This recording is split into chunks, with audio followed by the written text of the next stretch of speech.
भारत हमेशा से ही कृषि प्रधान देश रहा है और गन्ना यहाँ की सबसे अहम और आमदनी देने वाली फसलों में से एक है। हर साल करोड़ों टन गन्ना उगाया जाता है और उसकी प्रोसेसिंग के बाद जो खोई बैगास बचती है उसका इस्तेमाल लंबे समय से सीमित रूप से केवल बिजली बनाने या छोटी फैक्ट्रियों में ही होता था। ज्यादातर किसान और मिलें इसे इस्तेमाल के बाद ढेर पर ढाल देती थी। लेकिन अब जोहान्सबर्ग विश्वविद्यालय के शोधकर्ताओं ने गन्ने के खोई से उच्च शुद्धता वाला हरित हाइड्रोजन बहुत कम टार उत्सर्जन के साथ बनाने के लिए sorption enhanced chemical looping gasification यानी SECLG तकनीक की क्षमता का सफलतापूर्वक प्रदर्शन किया है। यह तकनीक कैसे काम करती है? गन्ने से रस निकालने के बाद जो सूखा फाइबर मिलता है वही खोई है। जोहान्सबर्ग विश्वविद्यालय के वैज्ञानिकों ने जो नई प्रक्रिया विकसित की है उसमें खोई को उच्च तापमान और नियंत्रित ऑक्सीजन के साथ खास रिएक्टर में डाला जाता है। इस प्रक्रिया को गैसिफिकेशन कहा जाता है और इसमें सॉर्प्शन और लूपिंग टेक्नोलॉजी को जोड़ा गया है। इस प्रक्रिया में मौजूद कार्बोहाइड्रेट्स और लिग्निन जैसे तत्व टूटकर एक सिंथेसिस गैस बनाते हैं जिसमें हाइड्रोजन, कार्बन मोनोऑक्साइड और बहुत कम मात्रा में टार बनती है। इसके बाद हाइड्रोजन को शुद्ध करके इंडस्ट्री लेवल का हाई प्योरिटी हरित हाइड्रोजन प्राप्त किया जाता है। SECLG का सबसे बड़ा फायदा यह है कि इसमें निकलने वाला टार बहुत कम होता है। एनर्जी एफिशिएंसी पिछली तकनीकों से ज्यादा है और यह हल्की कृषि सामग्री जैसे गन्ने की खोई के लिए भी उपयुक्त है। ग्रामीण क्षेत्रों और छोटे स्तर पर इसे अपनाया जा सकता है जिससे किसानों को सीधा लाभ मिलेगा और बड़े कारखानों पर निर्भरता कम होगी। मुख्य फायदे। सबसे बड़ा फायदा है कि इस तकनीक से कार, गाड़ी, बाइक जैसी हाइड्रोजन फ्यूल सेल व्हीकल्स के लिए शुद्ध, सस्टेनेबल और स्थानीय अपशिष्ट से बना फ्यूल मिल सकेगा।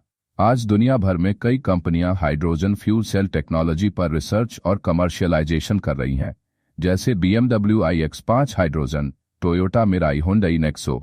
भारत में यदि गन्ने के कचरे से बनी हरित हाइड्रोजन किफायती और सुलभ हो गई तो भारतीय सड़कों पर ऐसी गाड़ियां तेजी से बढ़ सकती हैं क्योंकि यहां गन्ना उत्पादन बहुतायत में होता है।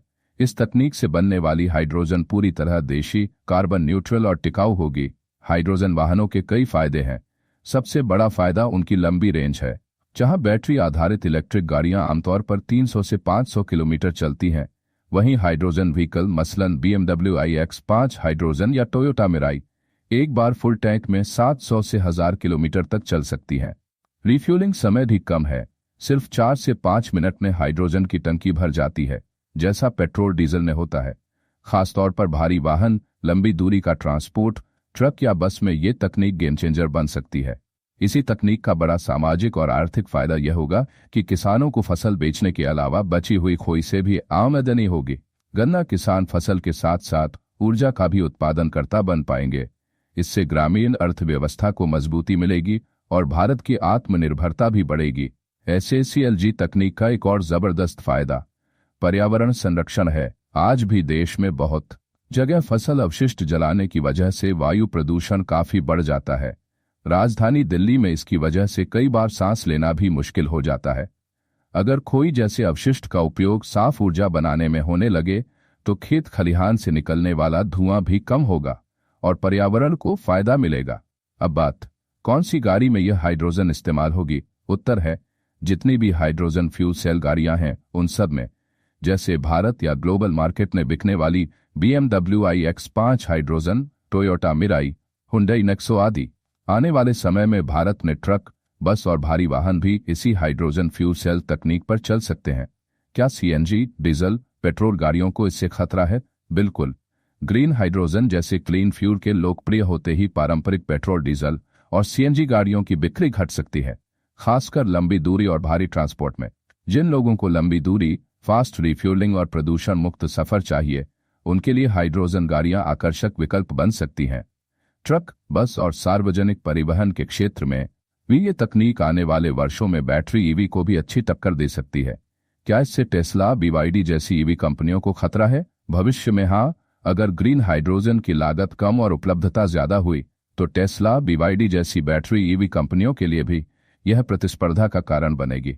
हालांकि ये कंपनियां खुद भी हाइड्रोजन पर शोध और प्रोटोटाइप डेवलपमेंट कर रही हैं, लेकिन भारी और लंबी दूरी के वाहन सेगमेंट में हाइड्रोजन फ्यूल सेल वाहनों की हिस्सेदारी बढ़ सकती है। अगले कदम, हालांकि शोध के परिणाम आशाजनक हैं, लेकिन व्यावसायीकरण के लिए और कदम उठाने की आवश्यकता है।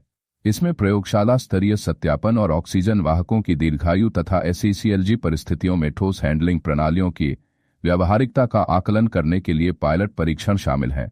जैसे ही ये सारे परीक्षण सफल होते हैं, भारत, अफ्रीका सहित अन्य गन्ना उत्पादक देशों के लिए यह तकनीक आर्थिक और पर्यावरणीय दृष्टिकोण से गेम चेंजर साबित हो सकती है। हरित हाइड्रोजन में भारत की भूमिका। भारत हरित हाइड्रोजन पहलों को सक्रिय रूप से आगे बढ़ा रहा है। भारतीय सौर ऊर्जा निगम लिमिटेड यानी SECI ने हरित हाइड्रोजन विकास और बाजार तंत्र पर सहयोग और ज्ञान के आदान प्रदान को बढ़ावा देने के लिए ग्लोबल स्टिफ्टन के साथ समझौता ज्ञापन पर हस्ताक्षर किए हैं। भारत का लक्ष्य हरित हाइड्रोजन और उसके व्युत्पन्नों का निर्यात केंद्र बनना भी है। देश के राष्ट्रीय हरित हाइड्रोजन मिशन का उद्देश्य हरित हाइड्रोजन क्षेत्र के विकास को सुगम बनाने और स्थायी ऊर्जा समाधानों में स्वदेशी रूप से विकसित तकनीकों के उपयोग को प्रोत्साहित करने के लिए नियमों और मानकों का एक ढांचा स्थापित करना है। कुल मिलाकर अगर SCCLG जैसी उन्नत तकनीकों का विकास और व्यावसायीकरण सफल हुआ तो न सिर्फ गाड़ियां, बाइक, बस, ट्रक बल्कि पूरी ऊर्जा श्रृंखला हरित दिशा में जा सकती है। किसान, ग्रामीण अर्थव्यवस्था, ऊर्जा सुरक्षा और स्वच्छ पर्यावरण, हर स्तर पर यह तकनीक भारत सहित अन्य गन्ना उत्पादक देशों के लिए गेम चेंजर बन सकती है। आगे यह देखना होगा कि सरकार, वैज्ञानिक समुदाय और उद्योग जगत किस तरह मिलकर इन शोधों को तेजी से जमीनी स्तर तक लाते हैं और कैसे भारत समेत पूरी दुनिया में स्वच्छ ऊर्जा का नया युग शुरू होता है। इस विषय पर अपनी राय हमें कमेंट करके बताएं। इस वीडियो को लाइक करें, शेयर करें और नए वीडियो के लिए चैनल को सब्सक्राइब करना न भूलें। धन्यवाद।